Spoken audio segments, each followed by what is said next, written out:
start with it. Okay, I suggest we start again for the second part of our forum. If you wish to do so that we can try to finish on time, maybe at 5:30. So the second part of the forum is going to be a little bit shorter. And thank you very much to all of you for staying with us and attending the next steps of the session. So let me introduce our next speaker, Michèle Saban. She will bring a very interesting and complementary vision following the past speakers. So Michèle Saban is the president of the R20. Maybe some of you know what the R20 is. It goes for Regions of Climate Actions. And before before this work with the R20, Michèle used to be vice president of the Regional Council of Île-de-France, close to Paris. And she actually became a founding member of the R20 in 2010, working alongside former governor of California, Arnold Schwarzenegger, with the objective to bring together regions, provinces, and federated states all around the world in the fight against climate change. Michèle Saban is also the president of the Green R20 Fund for Women, and in her speech she will briefly explain to us what are the objectives of this fund and what impact she is expecting. She also chaired at some point the World Fund for the Development of Cities, which is an international political organization for strengthening solidarity and financial capacities by and between local authorities.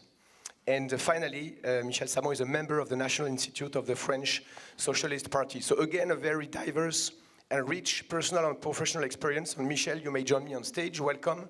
We're very happy to have you here. Thank you for traveling to Hiroshima. And you have now the floor for 15 minutes. Thank you, Michèle. Thank you, Cedric. Ladies and gentlemen, I love the Shakespeare language, but I'm not very easy. My language is the Molière language today, and I have my speech in French. I am sorry. Merci Cédric, et par ton intermédiaire, je voudrais saluer Jacques Attali ainsi que le gouverneur d'Hiroshima, parce que être aujourd'hui parmi vous et d'aborder l'importance de construire une économie positive et durable pour évoluer dans un monde de paix, et comme l'a dit tout à l'heure Ina, un vrai honneur. Et je remercie les organisateurs de m'avoir convié à ces échanges qui sont, je trouve, depuis tout à l'heure, très enrichissants. Le thème que nous abordons est plus que jamais d'actualité. En effet, nous vivons dans un monde en constante évolution où les conflits sont de plus en plus présents et médiatisés et où le besoin de vision et d'action positive se font constamment ressentir. Le 21 septembre 2019, Journée internationale de la paix, j'ai eu la chance d'être présente à New York en marge de l'Assemblée générale des Nations unies, où le secrétaire général Antonio Guterres s'est exprimé au sujet de la paix. Il a dit « La paix, objectif qui unit les nations par les Nations unies ». Partout dans le monde, nous voyons naître des conflits, des tensions en hausse et une insécurité croissante. Cette année, le thème de la Journée internationale de la paix était l'action pour le climat. Et nous savons à quel point le changement climatique représente une menace évidente pour la paix et la sécurité internationale. Un rapport initié par Monique Barbu, il y a quelques années, démontre que les catastrophes naturelles déplacent 3 fois plus de personnes que les conflits, forçant des millions d'hommes et de femmes à quitter leur foyer et à s'établir ailleurs. La salinisation de l'eau et des cultures met en danger la sécurité alimentaire et l'impact sur la santé publique s'accroît. Les tensions croissantes autour des ressources et les mouvements de population massifs affectent tous les pays sur tous les continents. Au Sahel, par exemple, le changement climatique engendre la sécheresse qui, à son tour, alimente la concurrence et les tensions entre agriculteurs et éleveurs pour les ressources rares et facilite la propagation du terrorisme. Tout à l'heure, la question de l'eau a été évoquée. C'est vrai que le conflit qui est à venir est le conflit de l'eau, et ça va être l'un des plus gros conflits que nous aurons au monde. Mais le changement climatique est aussi une menace pour de nombreuses autres régions, aujourd'hui stables, qui subiront demain les impacts d'un changement climatique dont nous n'aurions pas su prévenir les effets sur la stabilité de nos pays et de nos sociétés. On ne peut donc atteindre la paix que si des mesures concrètes sont prises pour lutter contre le changement climatique. C'est dans ce contexte que nos territoires et nos villes peuvent apporter une nouvelle réflexion. Malgré la signature de l'accord de Paris en 2015, la crise actuelle ne va pas faciliter les engagements des États et il nous faut poursuivre ce combat et convaincre la communauté internationale à s'engager effectivement dans cette lutte. Nous sommes face au défi du développement urbain mondial, défi qui doit être résolu par tous les acteurs aussi bien régionaux que locaux. Nos territoires et nos villes ne doivent plus rester en retrait par rapport à ces problématiques, mais devenir des réels acteurs. C'est pourquoi, en 2010, suite à l'échec de la COP de Copenhague, j'ai décidé de créer le R20, comme l'a rappelé Cédric tout à l'heure, Region of Climate Action, aux côtés de l'ancien gouverneur de Californie, Arnold Schwarzenegger. Cette organisation d'envergure internationale a pour mission d'aider les gouvernements infra-étatiques à identifier et élaborer des projets de réduction d'émissions de carbone et des projets d'énergie renouvelable et d'efficacité énergétique pour un développement économique résilient au changement climatique. Ainsi, nous accompagnons les régions à développer des projets d'infrastructures vertes en associant des collectivités territoriales, des entreprises et bien entendu des financiers. Aujourd'hui, c'est un réseau de plus de 1500 États, provinces, régions, mais aussi plus de 50 partenaires du monde de technologie et 105 affiliations d'investisseurs à travers le Green Financial Network. De nombreux projets ont été portés par le R20 et illustrent cette force volonté d'action. Par exemple, au Mali, dans la région de Kita, qui connaît une instabilité sécuritaire, nous avons, avec l'entreprise française Akio Energy, développé un projet de centrale solaire de 50 MW qui s'est finalisé il y a quelques semaines seulement. À Oran, en Algérie, nous nous sommes également engagés sur un programme pilote d'économie verte visant à mettre en place un mode de gestion zéro déchet, avec création d'une usine de retraitement de déchets, formation de la population au tri sélectif et formation de jeunes oranais pour travailler dans l'usine. Dans ce contexte difficile, il devient urgent de compléter l'approche actuelle du haut vers le bas par une approche plus flexible du bas vers le haut, fondée par la preuve de l'acte, qui est plus facile à réaliser au niveau des territoires, des régions et des villes. Comme vous l'aurez compris, le R20 n'est pas un think tank, le R20 est une action tank. Enfin, j'aimerais vous parler d'une initiative que nous avons récemment lancée en 2017, qui me tient tout particulièrement à cœur. Il s'agit de notre fonds vert R20 pour les femmes.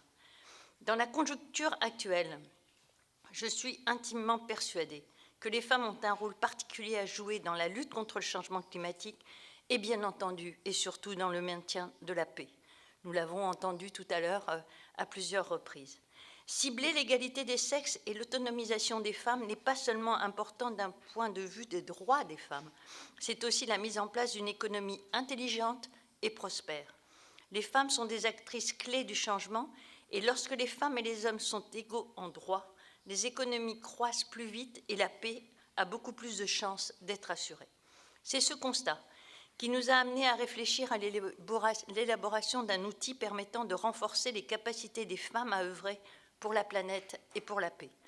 Nous sommes intimement persuadés que la collaboration avec les femmes de terrain permettra le développement de projets énergétiques économiquement viables.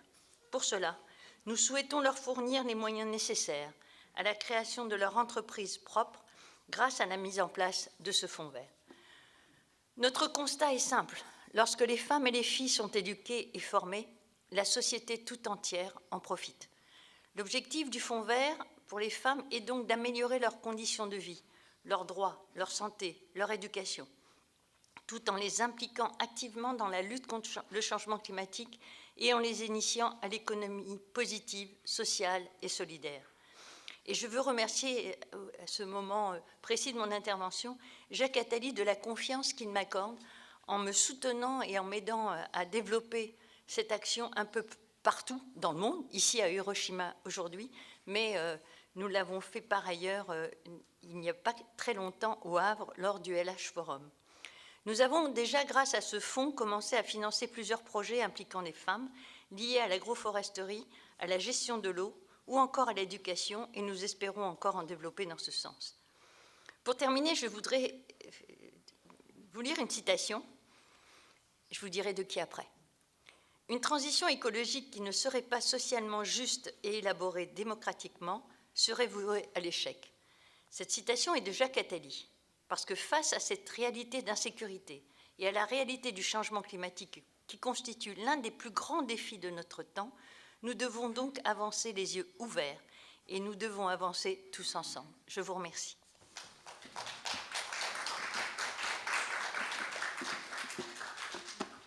Merci beaucoup. Michel, je t'invite à rester une seconde. Si tu veux, une toute petite seconde, oui. Pour te poser une question.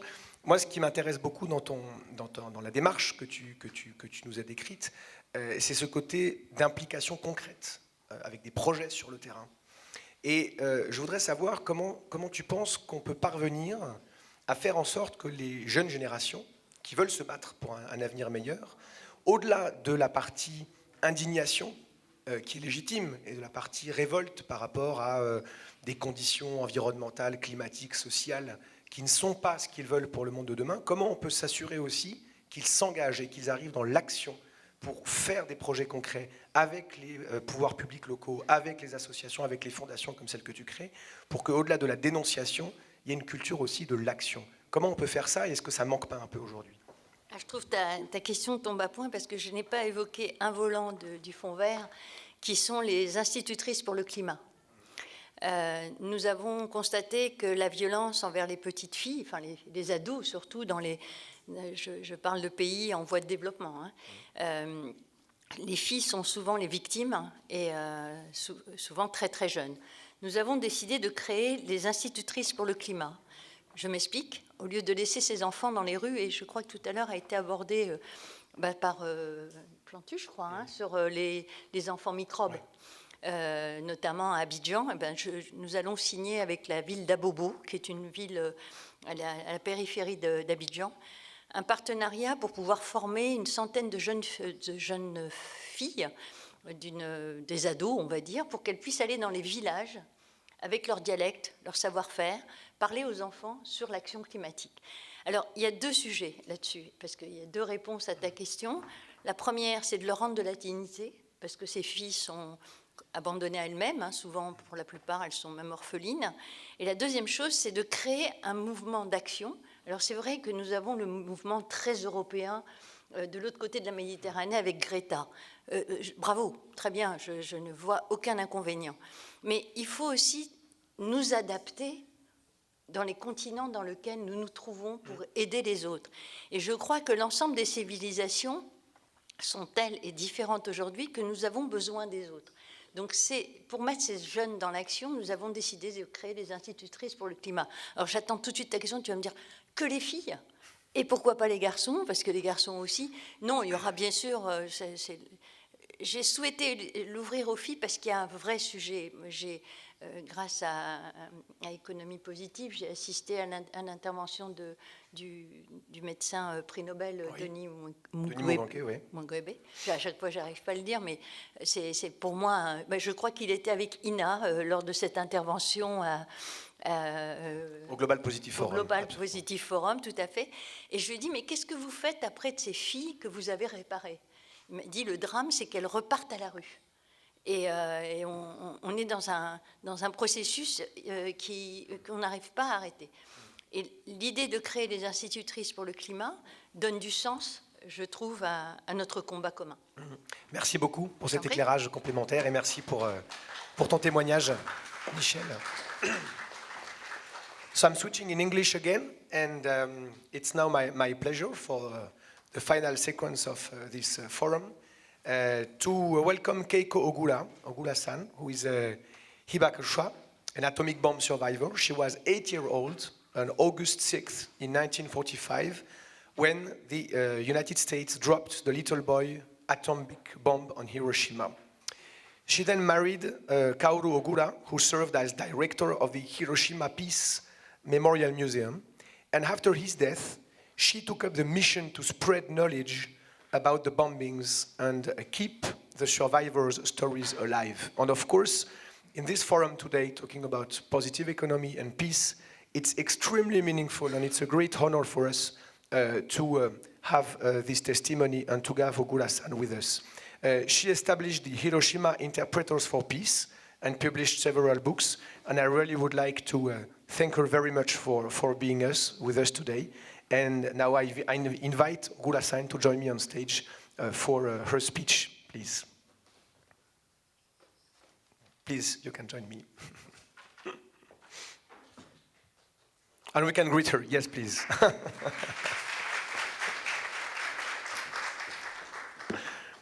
Thank you. So I think you would like to start with some slides and your testimony. So the floor is yours. And again, welcome and thank you very much for being here.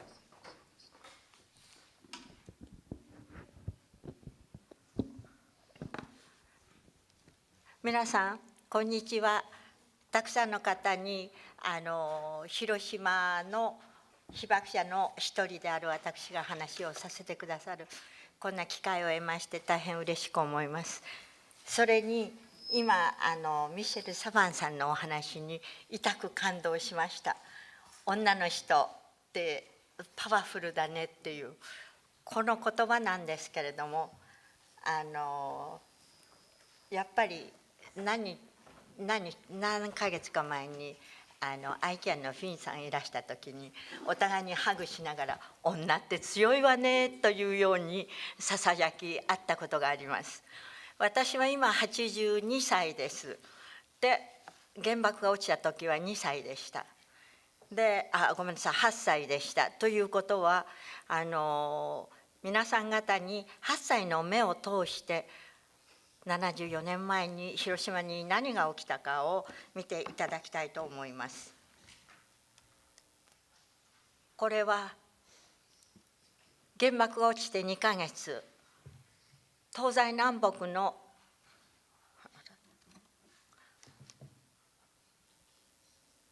動かないね。原爆が落ちて2ヶ月経った時の広島です。これ動画なんですか。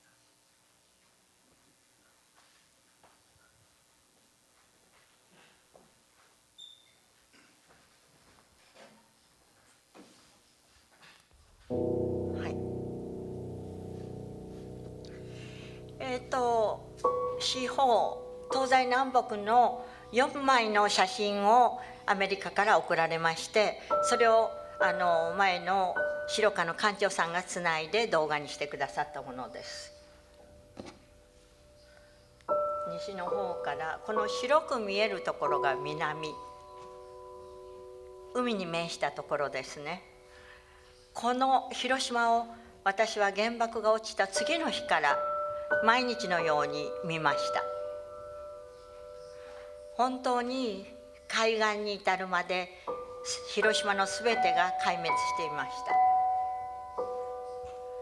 しばらくすると東の方に移ってまいります。いくつかの建物、銀行とかそれから生命保険会社というようなものが焼け跡に残りました。こういう建物ですね。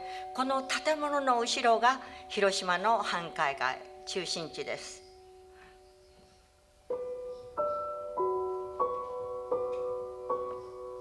今東の方を向いてます。こういう建物ですね。ここに煙突があります。こっちの方向、この奥の方に広島駅、電車の広島駅があります。トレインステーション。そしてその前にあるのが双葉山という山ですね。丘と言った方がいいかもしれません。その後ろに私は原爆が落ちた時におりました。そしてここから広島市を毎日のように眺めました。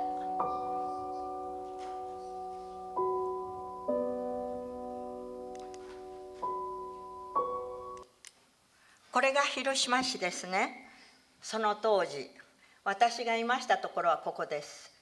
2.4 キロ離れたところです。ここが爆心地です。赤く見えるのは完全に焼けた場所です。黄色いのは完全に壊滅した壊れた場所ですね。でこの白くても私がおりましたところはここですけれども、ほとんどの建物家などは壊れてしまいました。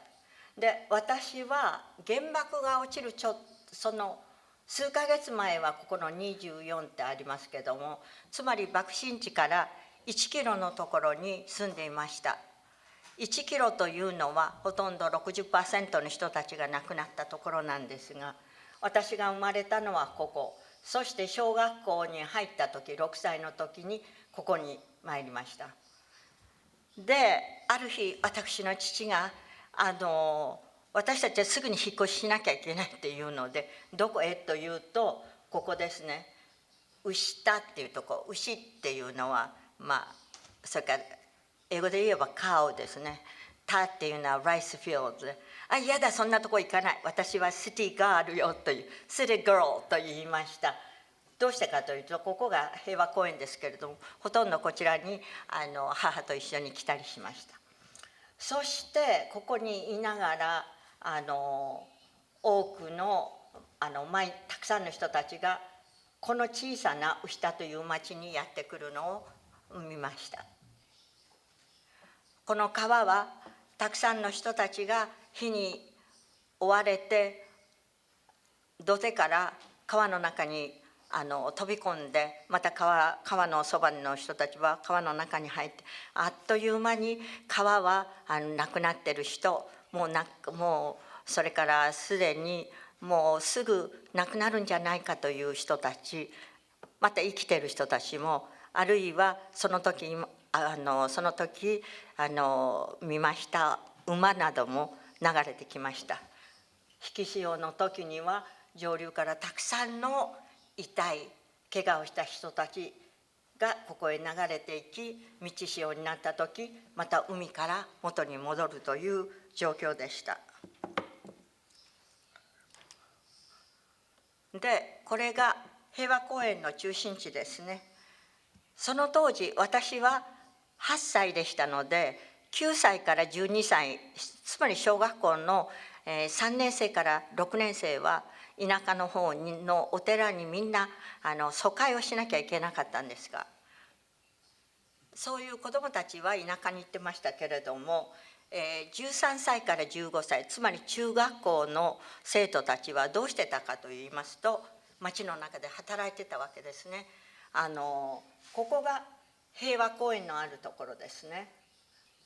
でここ今は平和大通りと言いますけれども、その当時中学生たちはみんなこういうところ、皆さんご覧になったら白く見えるところに行って建物を壊してたんですね。防火帯を作ろうと。つまり南の方には市役所県庁というのはそこにありまして、ガスタンクもありました。で上の方はここに軍の司令部があったわけですけれども、2つに分けるために大きな防火帯を作ってました。それでたくさんの中学生たちはここに来て働いていましたけれども、70% ぐらいの中学生はここで働いてて亡くなりました。私の兄は1日前5日にここに働いてましたけれども、8月6日には広島駅の後ろの方に参りましたので助かったんですけれども、同じ学校の1年生、兄は2年生でしたけれどもここに働いてました。320人同じ学校の生徒たちここに働いてましたけど、誰一人として生き残った者はおりません。全部亡くなりました。ここが私が原爆の時いたところです。ここがさっき申しました双葉山、この辺りが広島駅ですね。ここに神社がありまして、その当時何かが起こったらみんな神社かお寺あるいは学校に行けというふうに聞いてました。そこには救護所ができてお医者さんがいるだろうということで、たくさんの人たちがここに逃げてきました。そしてたくさんの人が亡くなりました。私の父はここが公園なんですけど、この小さな公園でこんな2キロ以上離れたところで700人以上の犠牲者たちをここでダビに付しました。毎日毎日遺体が積み重ねられ、私のうちにも毎日ひどい匂いが漂ってきました。それどころか1,000人を超す人たちがここにやってきまして、そして目の前で亡くなっていきました。これが私が通っていた小学校なんですけれども、当時小学校に行ってた子どもは運動場にいた人たちはやけどを負い、そして今もう随分のちですけれども、私にこんなことが起こったというのを話してくれたわけです。じゃあ実際にご存知のようにここが広島駅で、ここにさっき申しました山、私の家はここなんですね。多くの人たちがここへ逃げてきて、たくさんの人たちが亡くなりました。で、私の兄はここ芋畑だったんですけれども、8月6日空を見上げてて B29 がやってき、そして原爆が落ちるのを目撃しました。すごく高いところで小さなキラキラ光る飛行機があんな高いところから爆弾を落とすなんて夢にも思わなかったんですけれども、ここで見ました。そして幸いなことに爆発するそうですね何秒間前に B29 がやってきて爆弾を落として、そしてすぐに方向を変えたので、その瞬間は B29 を見ておりまして、見てませんでしたね、爆弾を。けどその小学校にいた私の同級生で B29 を見てた人がいるの。そういう人は後になって片一方の視力がなくなったって言ってくれました。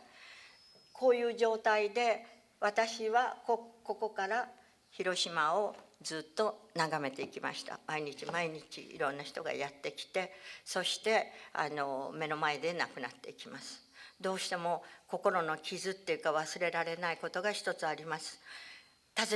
みんなやってきた人たちがいきなり私の足を掴んで水をくれって言うんですね。その当時水を飲んだら死んでしまうという噂があって、みんなが水をあげるのを拒んだんですね。それで誰も水をもらってなくて、みんな喉が渇いてたんですね。一斉にみんなが水水って言いました。で私は水をあげましたら、飲んだ途端に2人の人が亡くなったんです、目の前で。それを見て私はショックを受けました。私はこの人殺したんじゃないか。それが私のトラウマになりました。ずっと10年間ぐらいその当時のことが私の心からイメージから消えません。ずっとそれを思いながら、私はなんてバカだったんだろう、なんてことをしたんだろうということが続きました。で私は8歳でしたけれども、私の年齢が今の被爆者の平均年齢なんですね。当時8歳でしたから、私より小さい、つまり私の弟たちは当時のことを覚えてないんですね。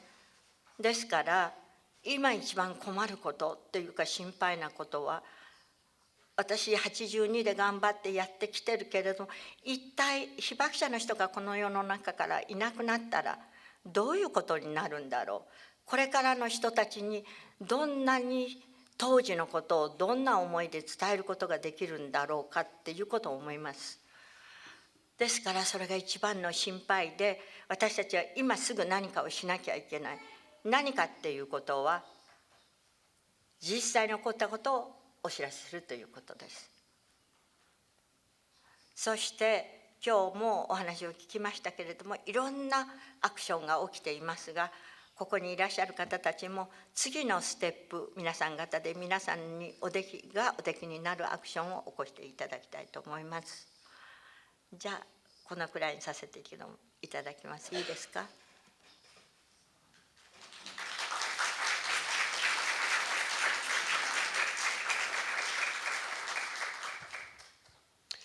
Thank you very much for this testimony. I suggest that if you accept, maybe to sit here in the stage, and then I will ask for the next person, and then you will have a conversation. Yes. Okay? With me. Thank you so much for the content and the impressive testimony which you shared with us, Ura-san. Thank you. No problem. If you want, you can join me here. And meanwhile, I would like to invite our next speaker, Tilman Roof, to join me here. He will be first delivering a short speech and then conversing for the last session. So Tilman Roof, welcome, please. You're welcome. Let me briefly introduce you. So you're a professor from the International Campaign to Abolish Nuclear Weapons, ICAN, which won the Nobel Peace Prize in 2017. You are an expert in public health and infectious disease, originally. You served as medical advisor to the International Department of the Australian Red Cross, and also as a member of the Hepatitis B Expert Resource Panel for the World Health Organization, WHO, Western Pacific region. And what is very important is that you will tell us about the work of ICAN to draw attention to the catastrophic humanitarian consequences of the use of nuclear weapons. And I think it makes a lot of sense now in the sequence of our dialogue that after this testimony you share also your experience of the work done in the past years, and then we'll be happy to have a dialogue. Thank you so much for your presence. Thanks very much. So first I want to really deeply thank Ogura-san for sharing her story. What should have never happened to any person. This is painful and courageous testimony that you have shared with us, and I'm deeply touched and moved by your story. In visiting Hiroshima and Nagasaki, every time I've been struck and inspired and humbled by the wisdom and courage and humanity of the hibakusha I've been privileged to meet. I've never heard a sense of revenge or desire for retribution that would be perfectly understandable. Only the clear truth that what happened to them here must not happen to anyone, anywhere, ever again, and therefore nuclear weapons must be abolished before they abolish us. Time is not on our side, and their message has never been more crucial. In my work over 4 decades with international physicians for the prevention of nuclear war and with the International Campaign to Abolish Nuclear Weapons, ICAN, I've seen pathologically willful denial by governments of the reality of what nuclear weapons will do if unleashed again. Justification of their continued deployment and its threatened use is really in the realm of myth and magic, divorced from the reality of what the weapons actually do. That they're somehow maintained in order not to be used, that they're somehow self-protecting, that they can serve interests of power and national governments in some grand chess game of balance and deterrence, that they could be used in a circumscribed way with some legitimate purpose, that they could bring security for someone, that they are somehow above international law. Those who can best cut through this spin are the hibakusha and nuclear test survivors. Their lived experience can cut through that fog of denial and deception. During the negotiation of the Treaty on the Prohibition of Nuclear Weapons at the United Nations in 2017, I saw very powerfully how the heartfelt testimony of those who've suffered under the mushroom cloud touched diplomats and reminded them of the stakes and why their work was so important. You could hear a pin drop when one of the hibakusha from Japan or nuclear test survivors spoke. People for whom nuclear weapons are not an abstract great power game, but a lived daily reality of death and disease, suffering and loss, contamination and displacement across generations. They touched hearts. When Ambassador Elaine White-Gomez, president of the negotiating conference, was asked what were the factors that convinced her that the negotiations could be successful, she said both the strength of the humanitarian evidence about the catastrophic consequences of any use of nuclear weapons and looking into the eyes of the survivors every day and knowing that they must not fail. From what I presented yesterday, from what we know, in the words of the World Health Organization, nuclear weapons constitute the greatest immediate threat to health and welfare of humankind. It's the most acute existential threat we face. We need to take it personally. Whether our countries or cities are targeted by nuclear weapons or not, we would be profoundly affected by the radioactive incineration unleashed by a nuclear war, by nuclear winter and famine, by fallout, by collapse of civilization. Everything that previous generations have built and struggled for, everything that we treasure and strive for, every legacy we might leave for future generations, including our genetic inheritance, might abruptly end. Everything else might become tragically irrelevant if nuclear war happens. So whatever our core business, abolishing nuclear weapons needs to be part of our business. So in this Positive Economy Forum focused on how enterprise and economic activity can do good for the world, let me share some ideas for how business and enterprise might be harnessed to wind back the doomsday clock. One of the fundamental principles of the healing professions, which has stood the test of millennia, is first, do no harm. Building, maintaining, developing, testing, deploying and modernising nuclear weapons is a massive global industry that consumes over $105 billion every year. A number of large corporations are deeply involved in profiting from making those worst weapons of mass destruction. Many responsible financial institutions have already divested from a range of intrinsically harmful products and other kinds of unacceptable weapons prohibited under international law. Yet until the Treaty on the Prohibition of Nuclear Weapons was adopted in 2017, there had been no categorical prohibition on the only type of weapons that pose an existential threat, and that has now changed. Even before the treaty enters into force, a growing number of banks, wealth funds and pension funds are divesting from companies that make nuclear weapons. Among the first were the Norwegian bank Storebrand and in 2017 Amalgamated Bank in the US. In January last year, the world's largest sovereign wealth fund, the Norwegian Pension Fund, ceased investing in nuclear weapons because they, quote, violate fundamental humanitarian principles, end quote. In the same month, Europe's largest pension fund, ABP, based in the Netherlands, followed suit, citing nuclear weapons as a product, I quote, by definition harmful to humans. They've since been joined by Deutsche Bank, KBC, the largest Belgian bank, AP4, a large Swedish pension fund, and a number of cities and universities. In Japan, I congratulate Resona Holdings and the Kyushu Financial Group, which includes Higo and Kagoshima banks, for adopting clear policies not to support nuclear weapons production.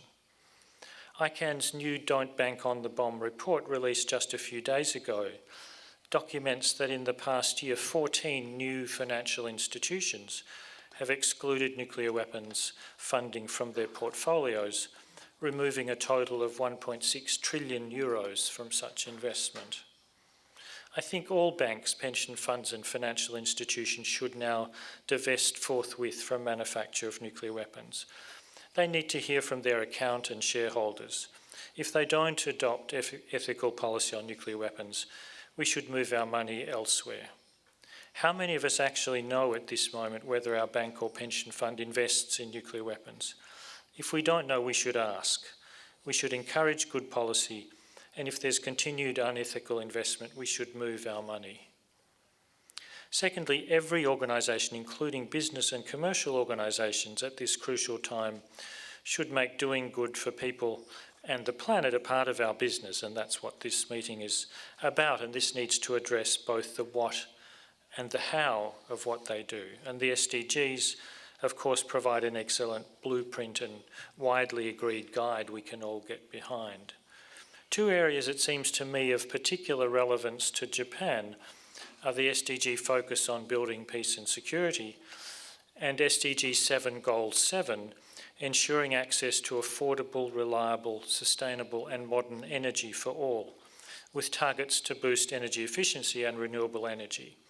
Especially in the aftermath of the Fukushima disaster, there's a particular need in Japan to accelerate the domestic and global transition we need to safe and renewable energy, without the risk of catastrophic accidents, intractable waste, or materials that can be used to power nuclear bombs.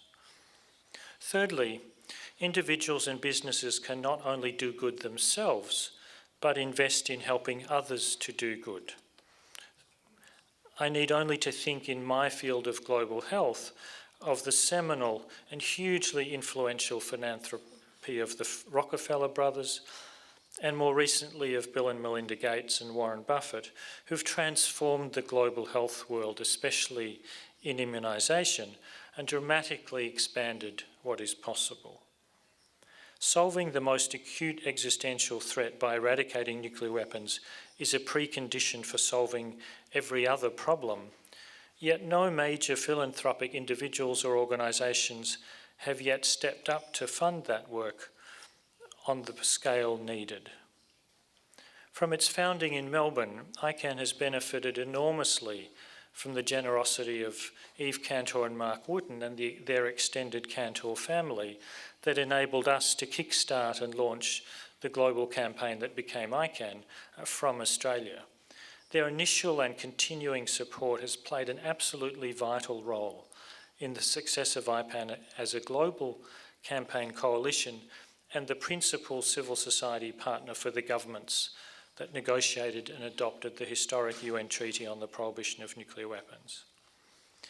Recently, I engaged with Effective Altruism, an international organisation dedicated to helping people do the most good that they can in the world through their own work and efforts as well as their giving.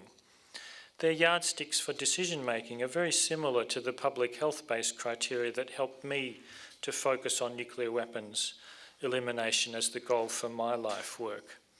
Firstly, is the problem important?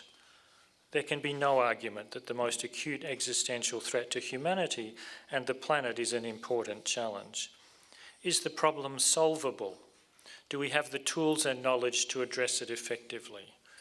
Nuclear weapons were built by human hands and ingenuity and can be dismantled by human hands. Is the problem neglected? Is it receiving the attention that it deserves? Relative to the scale and urgency of the problem, eradicating nuclear weapons could really not receive too much attention. Currently, arms control agreements are being torn up. No new disarmament agreements are being negotiated to replace them. Nuclear modernisation is proceeding in all of the nuclear-armed states. Increasingly explicit nuclear threats abound, and the dangers of cyber warfare are growing. In a climate-stressed world, the levels of internationalised armed conflict are rising sharply, emphasising that a climate-stressed world is an even more dangerous place for nuclear weapons. The risk of nuclear war is widely assessed to be at least as great as it's ever been and to be growing. At the same time, the urgency of the threat is neglected by most media organisations and receives nowhere near the political or public attention which it demands.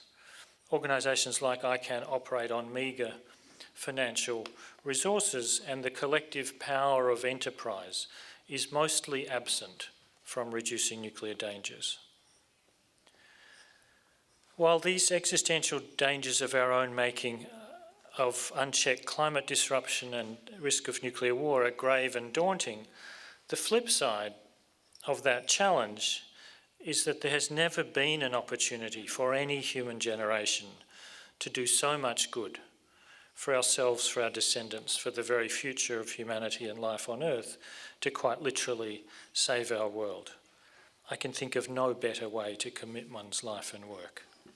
Thanks very much.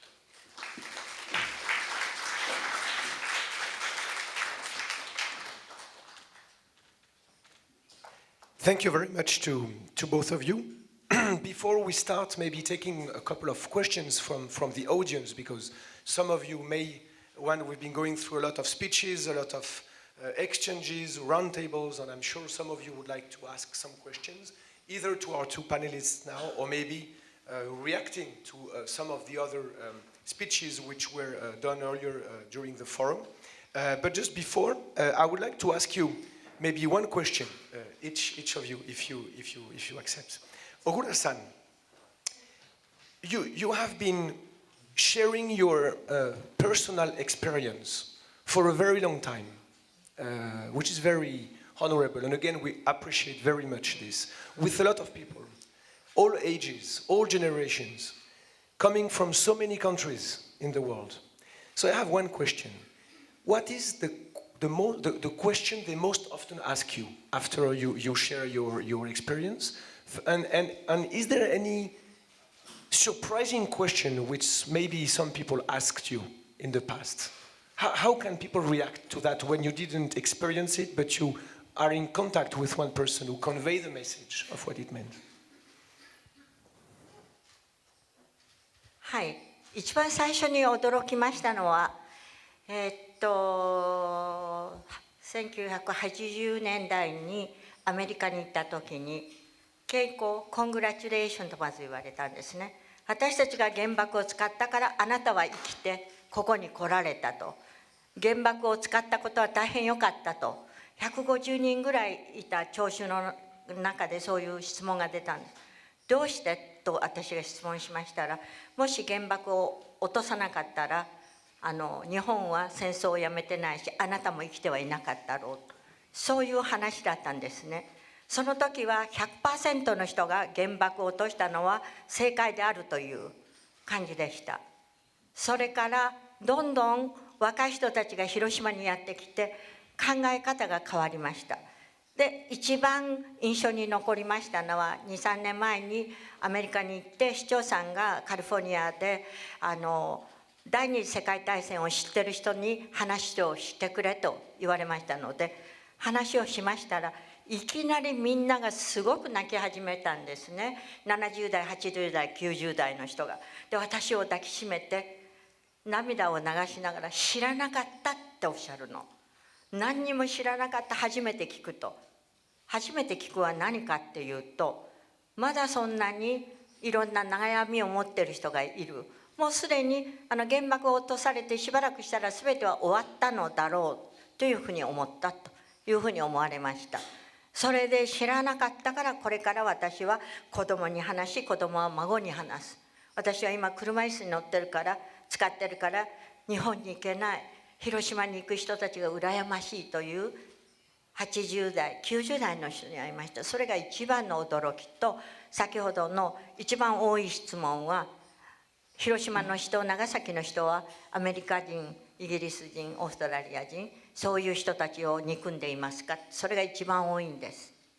でも本当に実際には私たちは何が起こったかというと、私たちが伝えたいことは報復、リベンジとか憎しみじゃないんですね。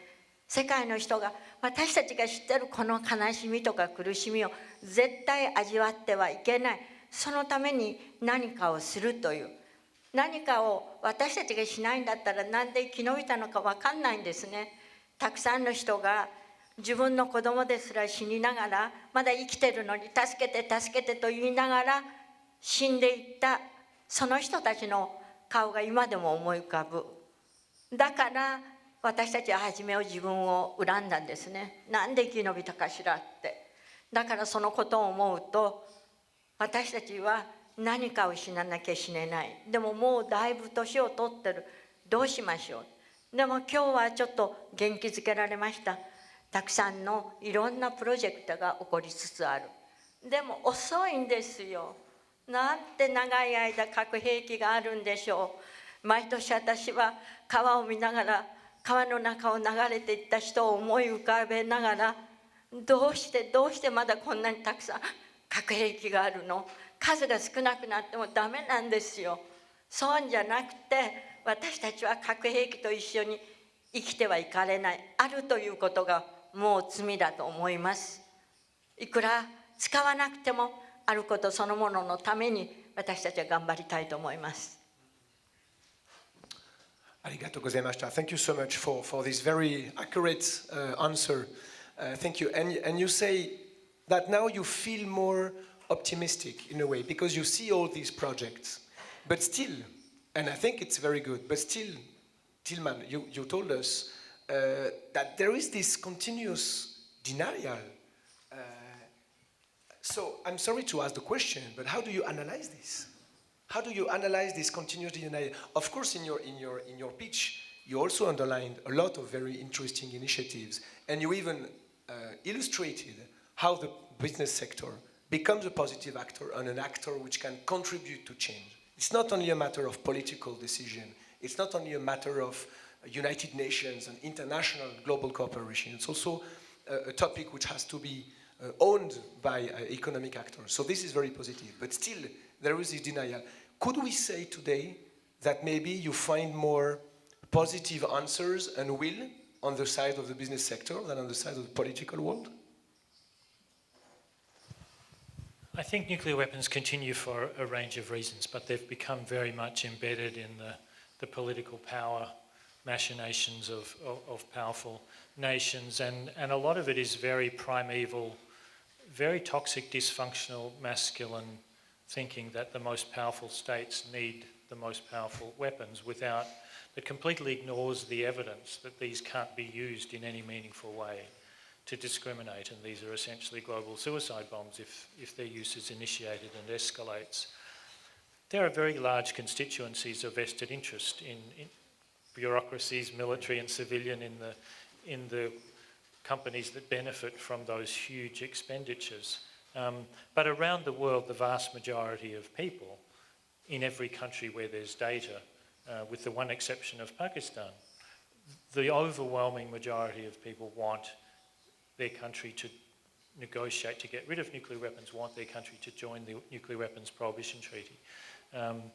So harnessing that into action that is politically focused and effective is the crucial step. We don't have the luxury of time. And at the moment, apart from the treaty that I mentioned, that I'm very hopeful will enter into force next year, there's not a lot else that's going in the right direction. So this is really an urgent problem. Thank you very much. I would like to open the floor now to the audience. Would like maybe anyone to ask a question to our two panelists or to react to what you heard? Yes, please. Can we have a microphone? Or let me take one of these here.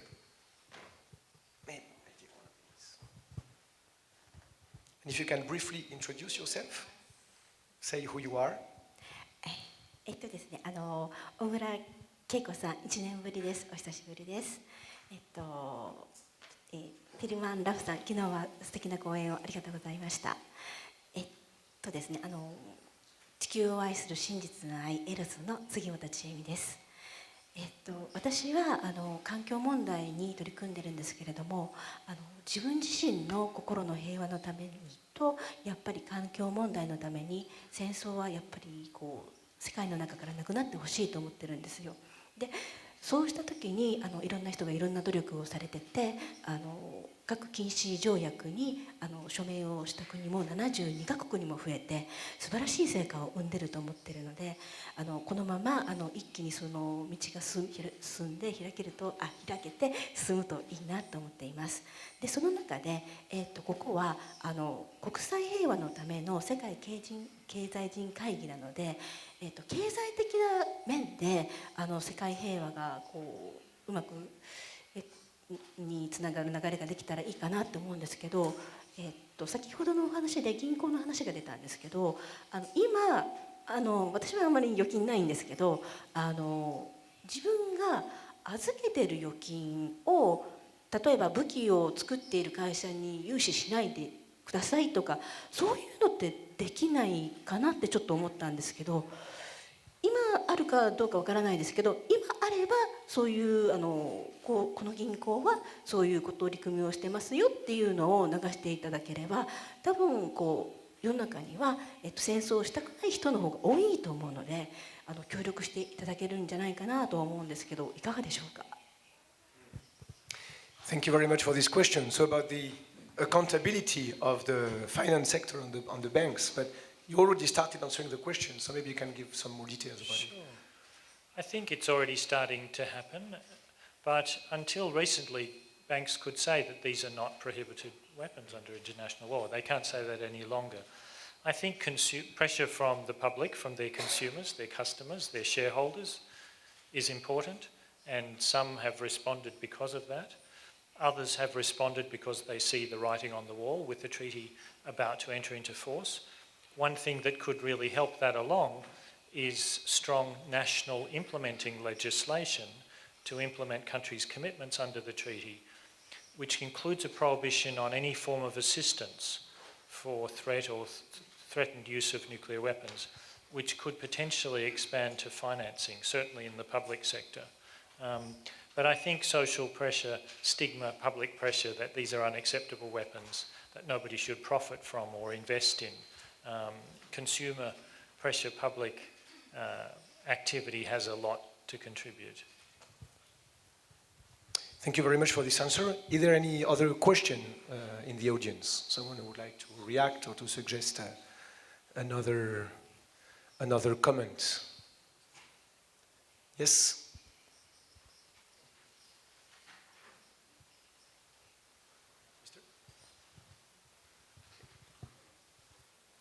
Thank you.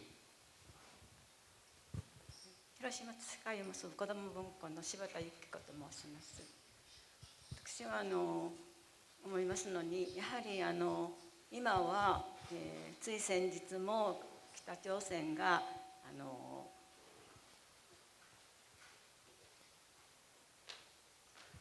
っぱり核の延長的なものを発射しましたけれども、今広島型の原爆、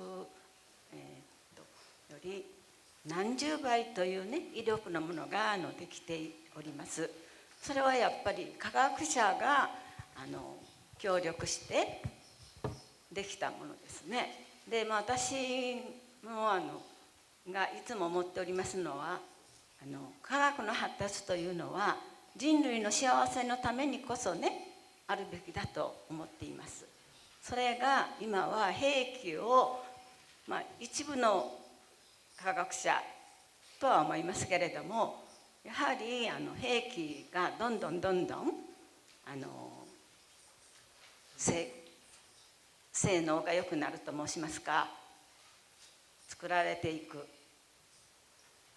で、兵器というものは作ればどこかでそれを使わなければならないということで、経済効果を高めるために兵器産業というものが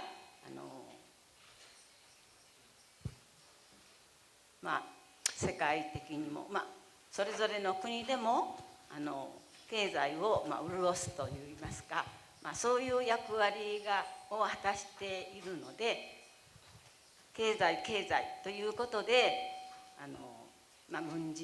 軍需産業ですか、そういうものが非常にね潤っている。やはりだから科学者の方の良心に訴えて、兵器産業をこれ以上ね。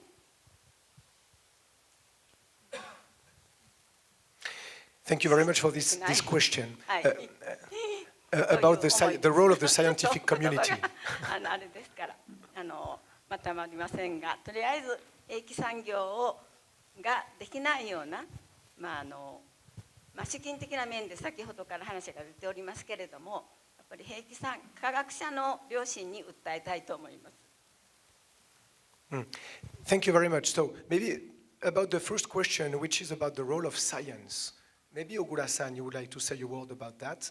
Are you sometimes asked about the role of science and why, instead of promoting progress, science can also result in the wars, if I may say? Do you have questions about that, and do you want to share some insights?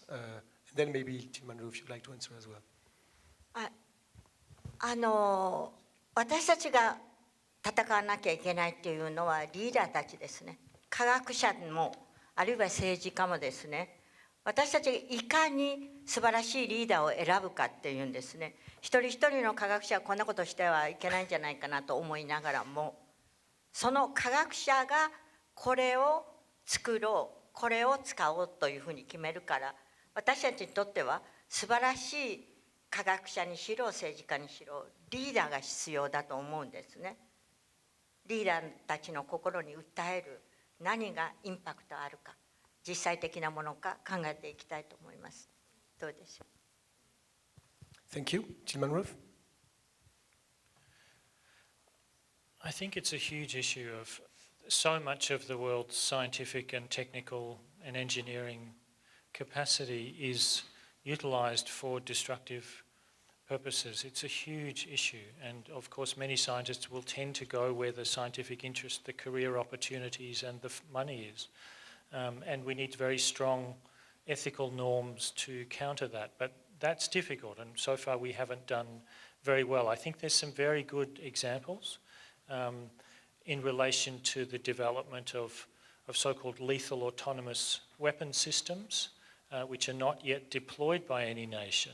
There's been a really impressive movement of researchers and scientists around the world involved in artificial intelligence to say that we don't want to contribute to the development of lethal autonomous weapon systems. And the hope is that we might actually have some kind of prohibition before they're actually deployed, which of course would be a huge advantage. But this is a huge problem that I think scientists are social citizens, and there are real pressures on them. In my university, I'm not proud to say, the university has a collaboration, takes funds for postdocs in physics and engineering from Lockheed Martin, the world's largest weapons company, largest producer of nuclear weapons.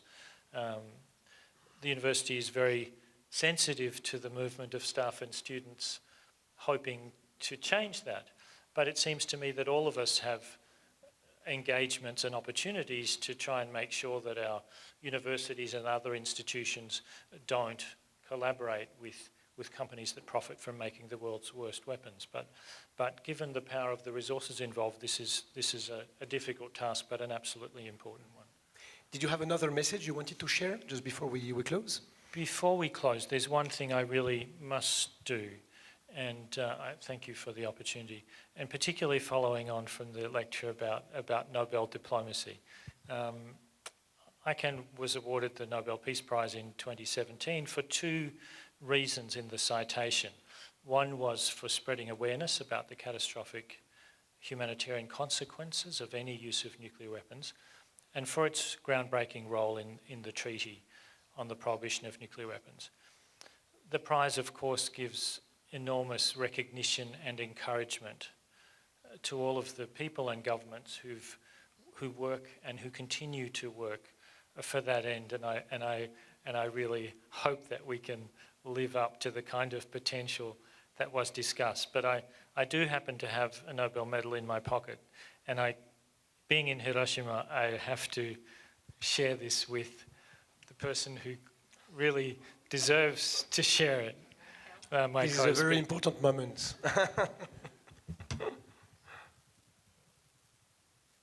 Whoa, congratulations.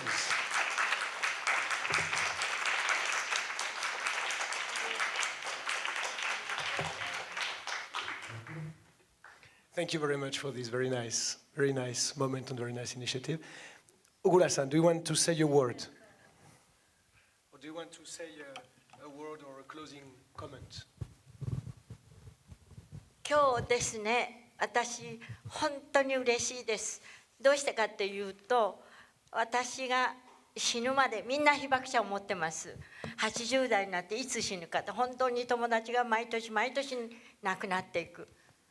亡くなる前に1分でもいいから私の話を聞いてください。つまり顔を見ながら本当に心からみんな生きたいという、そういう思いをみんなで思いたいと思うんですね。ここにいる人たち絶対に私たちは生きると、その真反対が核だから、私たちは行動を起こさなきゃいけない。そして日本の政府に働きかけなきゃいけないっていうのを心から思いました。ありがとうございます。 Arigatou gozaimashita. Anthony, thank you so much for your testimonial and for your presence here. We appreciate a lot the dialogue also you established and the time you take. Even now, at some point you could say, okay, now I'm done, I did enough. But no, you're still taking the time and dialoguing with us. And I think it's very meaningful for all of us. And I hope all of us here in the room can also share what we learned today in the key takeaways and in our own communities, business communities, NGOs, decision makers. I hope everyone can be a vector of change and relay the very important messages which we heard here in Hiroshima. So thank you so much to both of you.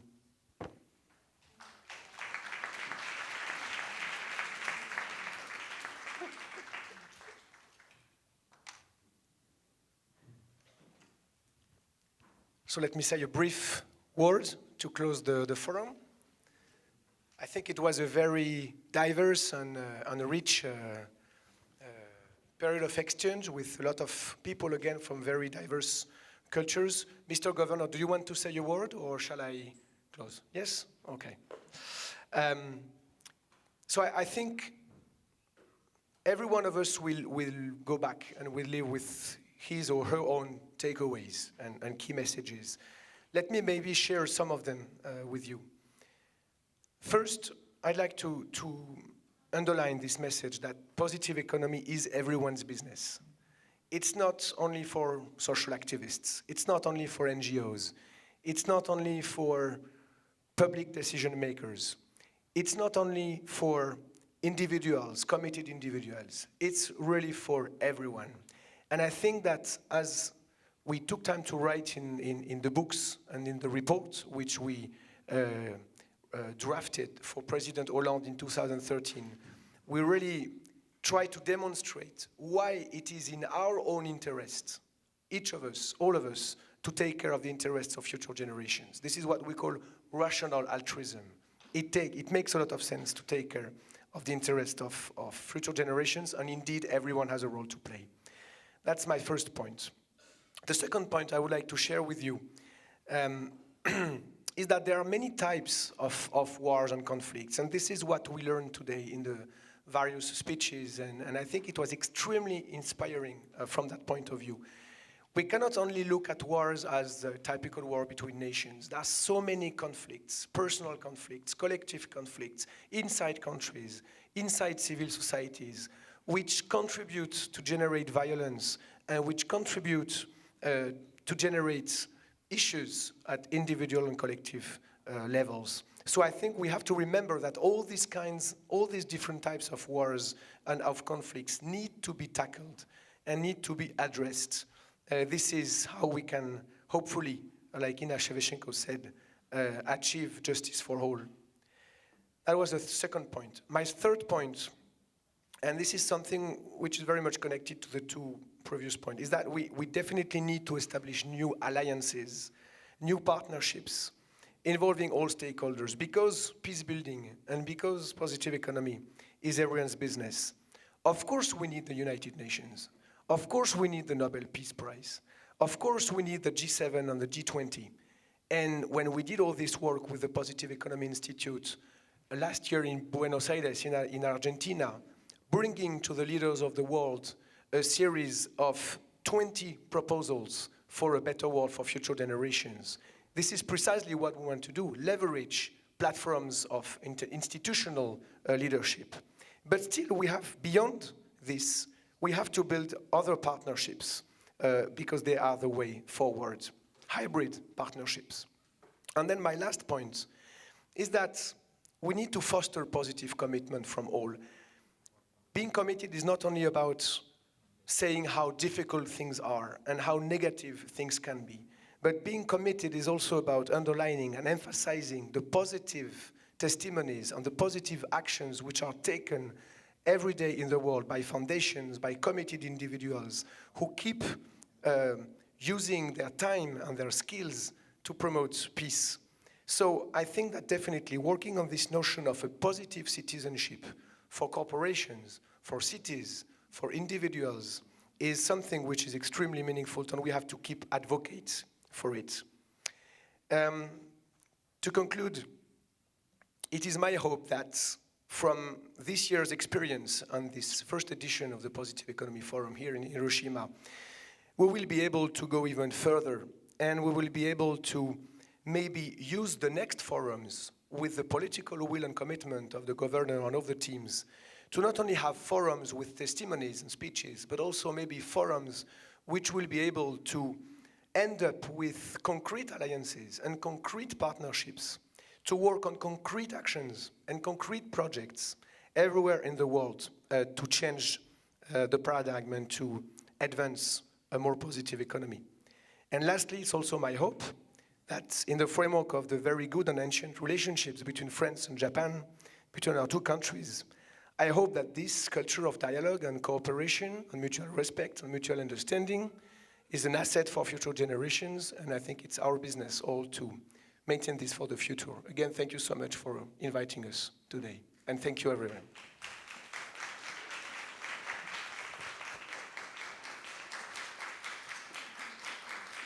Thank you. Okay, thank you so much. And please give another big hand to all the speakers of this Hiroshima Positive Economy Forum, especially Mr. Cedric Butler, who did a great performance as a moderator. Please, 大きな拍手をもう一度お願いいたします。Thank you very much. ありがとうございました。本当にバラエティに富んだ素晴らしい議論を共有してくださいました。では以上をもちまして2019国際平和のための世界経済人会議すべてのプログラムが終了となります。2日間にわたりご参加いただきまして誠にありがとうございました。でお帰りの際はくれぐれもお忘れ物のございませんようお気をつけてお帰りください。またご使用になられましたレシーバーと名札は会場出入り口でご返却いただきますようお願い申し上げます。はい、で2日間にわたって大変お世話になりました。司会進行は私バーゲルルミでした。ありがとうございました。I'm Rumi Burgle and yes, thank you for bearing with me all the way. Yes, have a good evening. Thank you very much.